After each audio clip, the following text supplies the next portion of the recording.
예수님께서 십자가에서 죽으시고 우리를 구원하시기 위하여 예루살렘으로 올라가시는 길에 이 예루살렘에서 약 17마일 정도, 한 30km 정도 떨어져 있는 여리고를 향하여 가고 있었습니다. 제자들과 많은 사람들이 예수님을 따르고 있었습니다. 그때 그 길가에 한 맹인인 거지가 구걸하고 있었는데 이 예수님의 일행이 지나간다고 하는 말을 듣고는 간절히 예수님을 부르기 시작하였습니다. 다윗의 자손 예수여, 나를 불쌍히 여기소서. 이 한 번만 부르는 것이 아니고 몇 차례 이렇게 불렀던 것입니다. 그러자 가던 사람들이 이 사람을 꾸짖었습니다. 야, 잠잠히 해, 조용히 해, 이렇게 꾸짖었습니다. 그러나 그는 더 크게 외쳤습니다.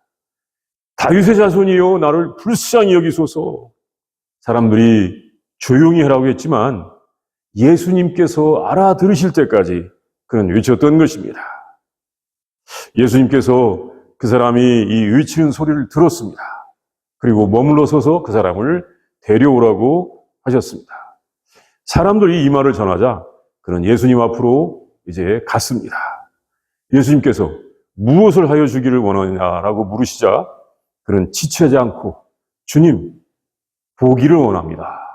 이렇게 대답하였고 예수님께서 보아라란 말이에요. 보아라, 내 믿음이 너를 구원하였느니라. 이렇게 말씀하시자 그가 보게 되어서 예수님을 따라갔습니다. 이 사건은 우리에게 귀한 것을 말씀하여 주고 있습니다. 그 말씀을 보겠습니다. 첫째, 한 맹인 거지가 예수님께 나를 불쌍히 여기소서 이렇게 외쳤습니다. 나를 불쌍히 여겨 주옵소서. 이것은 우리가 드려야 되는 아주 중요한 기도입니다. 이 맹인은 참으로 불쌍한 사람입니다. 이 맹인이 되었다고 하는 것 정말 큰 고난인데 또 거지였습니다. 물론 볼 수 없어서 일할 수 없게 되자 구걸할 수밖에 없었을 것입니다. 정말 서럽게 된 사람입니다. 그리고 당시의 사람들은 맹인이라든가 귀머거리라든지 이렇게 이 몸에 장애를 가진 사람들은 하나님께 저주를 받았다. 큰 벌이 있어서, 큰 잘못이 있어서 큰 벌을 받고 하나님께 이 저주를 받았다고 생각하고 있었습니다. 그러니까 하나님께 심판을 받은 사람들이니까 이 사람들은 성전에도 갈 수가 없었고 하나님께 제사를 드리러 갈 수도 없는 사람들이었습니다. 이 고통받고 있고 힘든 사람들이 성전에 가서 위로를 받아야 될 텐데 그 사람들은 저주받은 사람들이야, 심판받은 사람들이야 하면서 성전에도 갈 수가 없었던 것입니다. 그 사회에서 철저하게 소외가 되었던 사람들이었습니다. 그가 살고 있던 이 여리고라고 하는 것은 이 다른 곳보다 생활이 나은 곳이었습니다. 이 여리고라고 하는 것은 타운이 좀 컸던 것 같은데 옛날부터 있는 지역이 있었고 헤롯이 세운 새로운 지역, 신도시 여리고가 있었는데 지금 예수님께서 가시는 곳은 이 구도시를 빠져나와서 신도시 여리고로 가는 길이었다고 생각을 합니다. 이 여리고는 물이 좋아서 다른 곳에 비해서 그쪽에 물이 안 좋았는데 물이 좋아서 경치도 아름다웠고 그 팔레스틴 지역이 물이 안 좋은 곳에 비해서 여기는 물이 좋아 경치도 아름다웠고 또 그러다 보니까 물산이 풍부하고 헤롯이 지은 궁전도 있었다고 합니다. 그러다 보면 그 사람은 가나안 동네의 거지들보다는 좀 나았을 것 아닌가 이렇게 생각할 수 있을지 몰라도 어떻게 보면 부자 동네의 거지가 더 서러운 면도 있었을 것입니다. 그는 이 맹인으로서, 거지로서 철저하게 소외받고 고통받는 사람이었습니다. 그간에 예수님께서 병자들을 많이 치료해 주셨는데 다른 사람들이 함께 와서 부탁하는 경우에 예수님께서 모두 치료해 주셨습니다. 마치 우리가 이 중복 기도의 원리를 보는 것 같습니다. 누가 이 병자들을 데리고 옵니다. 선생님, 이 사람을 좀 고쳐주십시오. 예수님이 다 치료해 주셨습니다. 이 다른 사람들이 병자나 장애가 있는 사람들을 데려올 때 예수님께서는 그 사람들을 모두 치료해 주셨습니다. 맹인이나 귀머거리 같은 경우 다른 사람들이 데려왔습니다.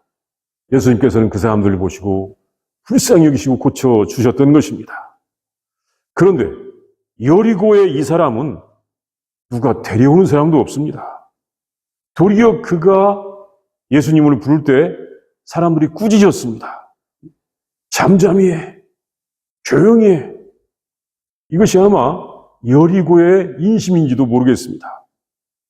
그리고 사람들이 생각하기를 그때는 이제 예수님께서 그 나라를 구하시기 위하여 큰 일을 하기 위해서 지금 수도 예루살렘으로 가기 때문에 너같이 저주받은 사람은 지금 생각할 틈도 없는 거야 라고 생각했을 수도 있었습니다.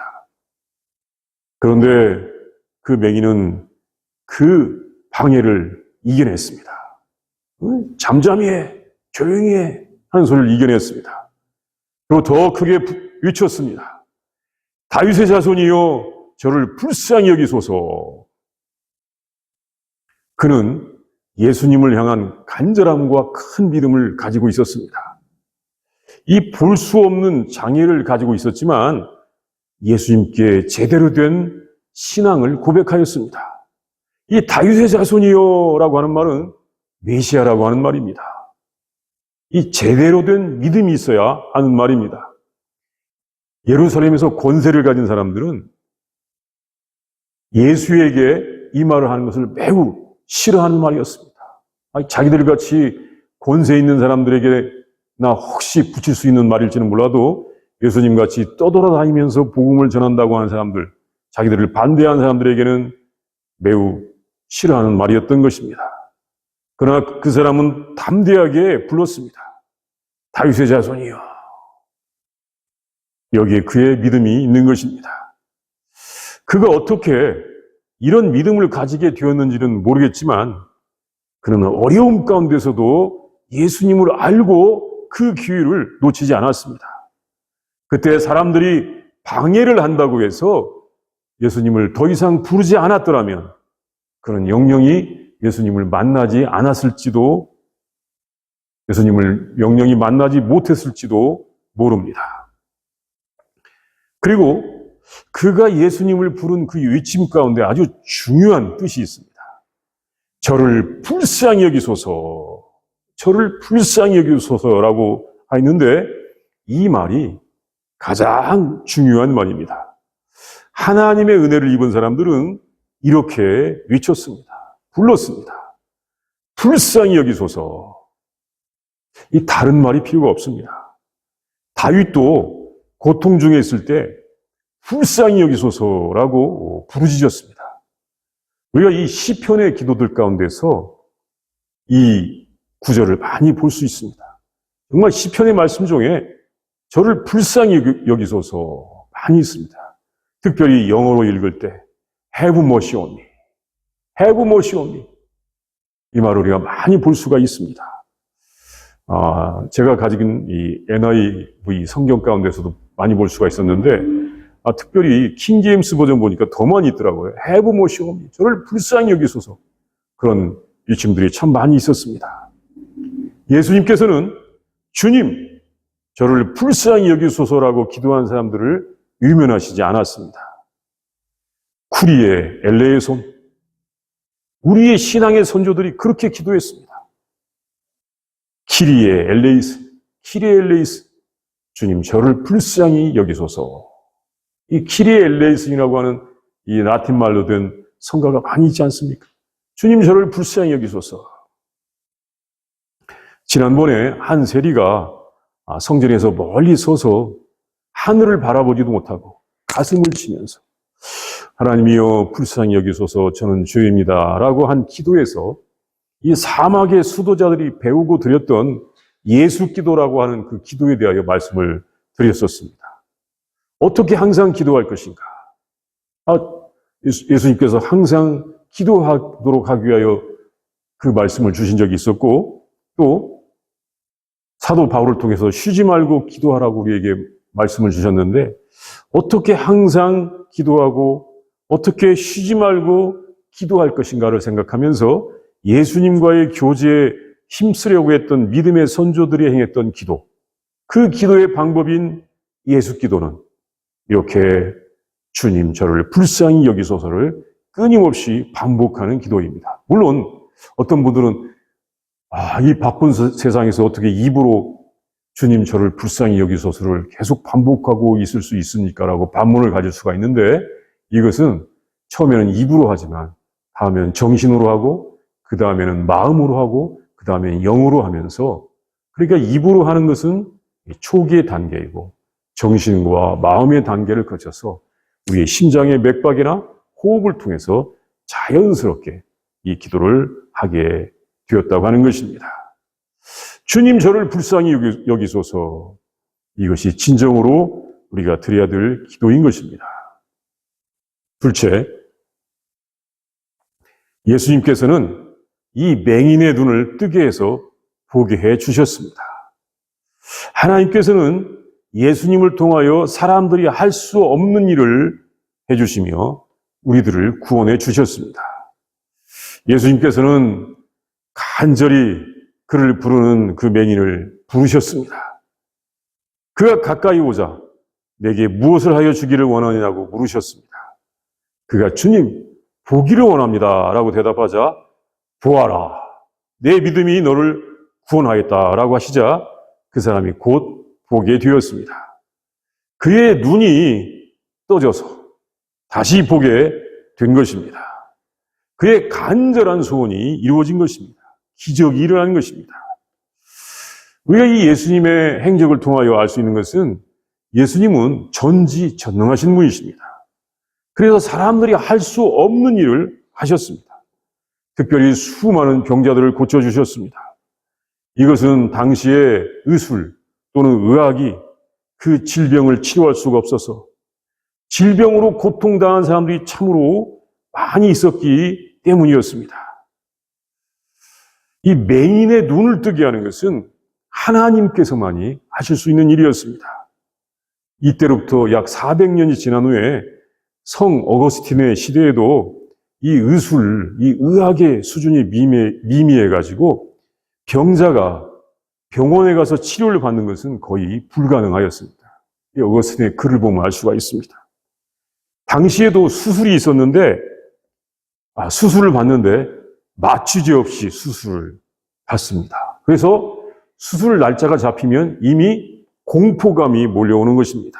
정말 그 당시에 수술을 했다는 것이 참 신기하기도 하지만 수술 앞에 둔 환자들이 막 공포감을 느꼈다고 하는 것입니다. 아플 때 차라리 참고 있다가 죽는 것이 수술 받는 것보다 덜 고통스러울 것이었다고 생각하기도 했을 것입니다. 큰 병에서 나올 수 있는 것은 하나님께서 고쳐주시는 것밖에는 없었던 것입니다. 이렇게 예수님께서는 사람들이 할 수 없는 일을 하시면서 사람들을 고통에서 구원해 주셨습니다. 물론 어떤 사람들은 이렇게 생각할 수 있습니다. 우리가 질병으로부터 건강 문제만 해결된다고 하나님의 나라를 살 수 있을 것입니까? 그것은 아니고 그 외에도 다른 많은 문제들이 해결되어야 우리가 온전한 구원을 이룰 수가 있는데, 왜 그런 다른 일들은 별로 하시지 않고 예수님께서는 질병 치료에만 이렇게 많은 이적을 행하셨는지 의아스럽게 생각할 수도 있을 것입니다. 구세주시라면 다른 문제도 해결해 주셔야 되는 것 아닌가? 로마 제국의 불의하고 폭력적인 그 식민지 문제도 해결해 주셔서 그 나라를 해방시켜야 하고, 헤롯과 같이 나쁜 통치자의 악행도 해결해 주어야 구세주가 아닌가, 이렇게 생각할 수가 있습니다. 그런데 사실 그런 다른 문제들은 우리들의 죄, 탐욕을 버리고 하나님의 의를 구하고 서로 사랑하면 해결할 수 있는 문제들인 것입니다. 이것은 거듭난 사람들이 하나님의 지혜를 얻어가지고 해결할 수 있는 문제들인 것입니다. 예수님께서는 사람들의 능력으로는 해결할 수 없는 것들로부터 그 당하는 고통들을 해결해 주셨습니다. 사람들의 능력으로는 당시 해결할 수 없는 것들, 그것으로 당하는 고통들을 해결해 주셨던 것입니다. 맹인이 눈을 뜨는 것은 당시에 사람의 능력으로는 해결할 수 없는 것이었습니다. 그러나 그 맹인이 눈을 뜬 다음에는 구걸하지 않고도 사는 것은 그 자신과 사회가 해결할 수 있는 일이었던 것입니다. 그래서 예수님께서는 그의 눈을 뜨게 해주신 후에 내 믿음이 너를 구원하였다라고 하셨습니다. 구세주께서는 사람들이 해결할 수 없는 고통을 해결해 주시고 우리가 죄의 문제를 극복함으로써 해결할 수 있는 것들은 우리들로 하여금 해결하도록 우리들에게 믿음을 주시는 것입니다. 그럼으로써 우리가 하나님의 자녀가 되도록 하시는 것입니다. 셋째, 그는 눈을 뜬 다음에 예수님을 따라서 함께 가게 되었습니다. 눈이 열린 사람은 이렇게 예수님을 따라갑니다. 이제 예수님의 능력으로 눈을 떠서 다시 보게 된 사람은 하나님께 영광을 돌렸습니다. 하나님을 찬양하였습니다. 이 보지 못하다가 보게 되었으니 얼마나 기쁘겠습니까? 구세주가 자신을 돌보아 준 것을 찬양한 것입니다. 그러자 그것을 보고 다른 사람들도 하나님을 찬양하였습니다. 그리고 그 치료받은 사람은 바로 예수님을 따라 나섰습니다. 다른 사람들의 방해를 이기고 간절히 예수님을 부르다가 예수님께서 부르시니까 당장에 그 앞으로 왔고 그 소원대로 눈을 뜬 다음에는 예수님을 따라서 갔습니다. 그는 나면서부터 맹인은 아니었던 것 같습니다. 그가 이 눈을 떠서 보게 된 것은 다시 보게 되었다고 합니다. 우리가 우리의 성경 말씀을 볼 때는 그것이 잘 표현이 되지 않아서 알기가 어려운데 이 본문의 말씀을 보면 헬라어로 된 말씀을 보면 다시 보게 되었다고 하는 이 표현입니다. 보게 되었다고 하는 말이 다시 보게 되었다라고 하는 그런 표현입니다. 예수님께서 보라라고 하신 말씀도 다시 보아라, 다시 보아라 라는 말씀으로 봅니다. 그것은 이 사람이 한동안 실명을 해가지고 못 보았던 사람이 다시 보게 되었다고 하는 것입니다. 이게 처음부터 못 보았던 사람이 눈을 뜬 것보다 어떻겠습니까? 한동안 보다가 실명해서 못 보던 사람이 다시 보게 되었을 때 그 기쁨은 더 클 수도 있지 않을까 하는 생각을 해볼 수가 있습니다. 그는 그 고통이 끝났다는 것을 참으로 기뻐했을 것입니다. 그 사람은 한동안 큰 고통을 당하던 사람이었습니다. 이 볼 수 있다가 보지 못하는 것, 정말 큰 고난을 당한 것입니다. 아마 한동안 잘 살았던 사람일지라도 맹인이 된 다음에는 거지가 되었을 것입니다. 그런데 그는 고난 속에서 참으로 구세주를 찾을 수밖에 없었습니다. 이 예수님께서 병자들을 고치신다고 하는 소식을 듣고 간절히 만나기를 바라고 있었을 것입니다. 그래서 그는 간절히 부르짖었습니다. 고통 중에 선조들이 시편에서 기도하는 것을 기억했습니다. 그리스도여 저를 불쌍히 여기소서. 이 시편에 많은 이 기도가 있거든요. 그가 시편 가운데 있는 그 말씀들을 기억해냈습니다.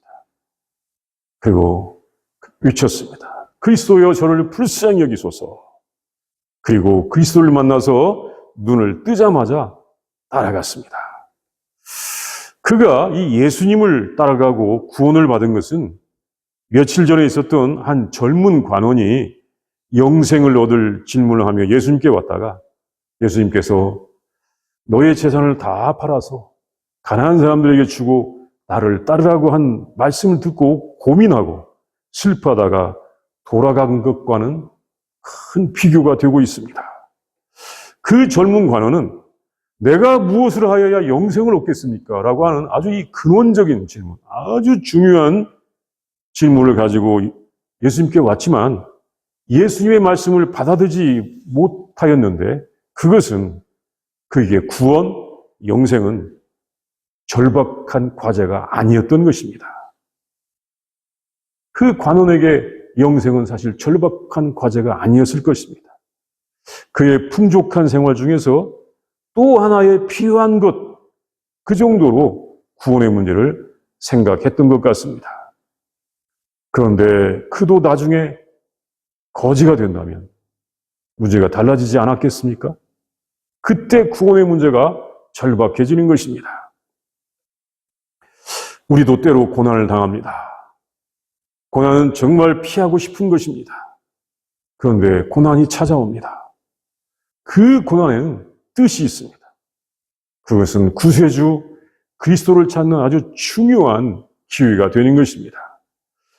그래서 이 고난 당하는 것을 하나님께서 우리를 찾으시는 상황 설정, 우리가 고난 당하는 것을 하나님께서 우리를 찾으시는 상황 설정, 또 하나님의 부르심이라고 그렇게 합니다.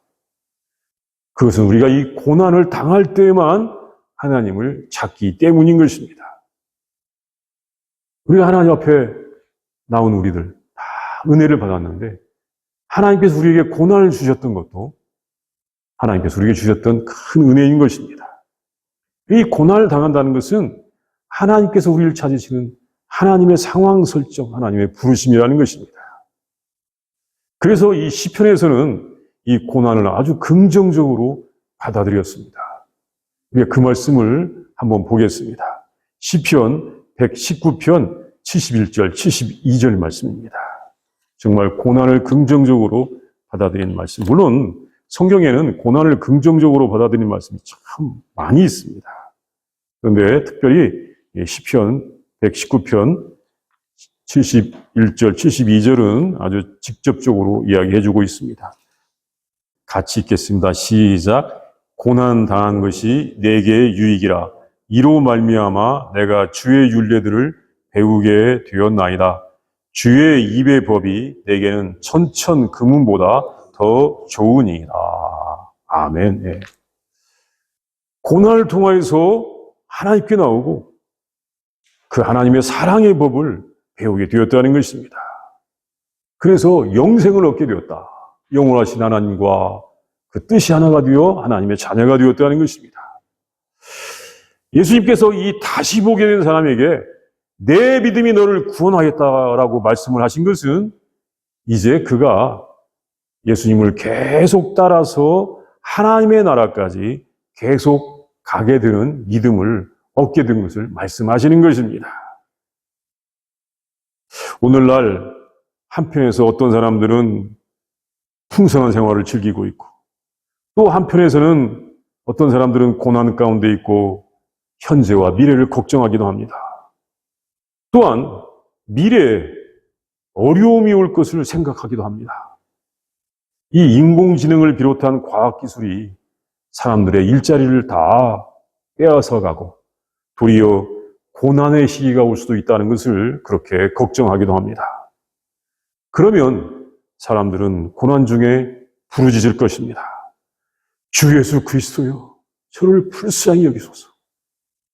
또는 말로 하든지 아니면 심장의 맥박에 맞춰서나 호흡을 통하여 주 예수 그리스도여, 저를 불쌍히 여기소서. 주 예수 그리스도여, 우리를 불쌍히 여기소서 이렇게 부르짖을 것입니다.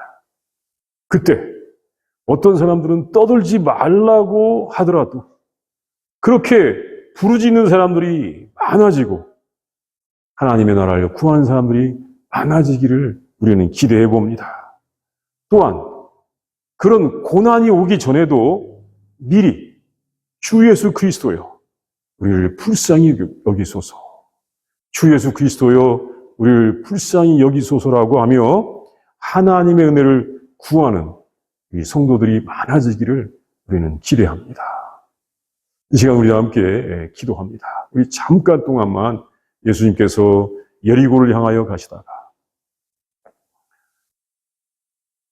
한 거지가, 맹인 거지가 그 소리를 듣고 주 예수 그리스도여 저를 불쌍히 여기소서라고 부르짖는 모습을 잠깐 동안 상상해 보겠습니다.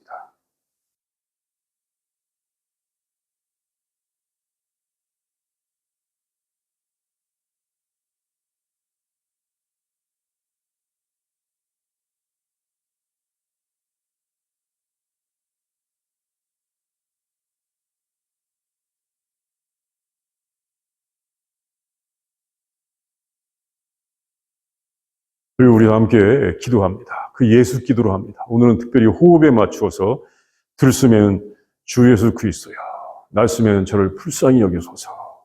주 예수 그리스도여 저를 불쌍히 여기소서. 우리의 호흡에 맞추어서 이 기도를 잠깐 반복해 보도록 하겠습니다. 우리 함께 하겠습니다. 주 예수 그리스도여 저를 불쌍히 여기소서. 주 예수 그리스도여 저를 불쌍히 여기소서. 주 예수 그리스도여 저를 불쌍히 여기소서. 주 예수 그리스도여 저를 불쌍히 여기소서. 주 예수 그리스도여 저를 불쌍히 여기소서. 주 예수 그리스도여 저를 불쌍히 여기소서. 주 예수 그리스도여 저를 불쌍히 여기소서. 주 예수 그리스도여 저를 불쌍히 여기소서. 주 예수 그리스도여 저를 불쌍히 여기소서.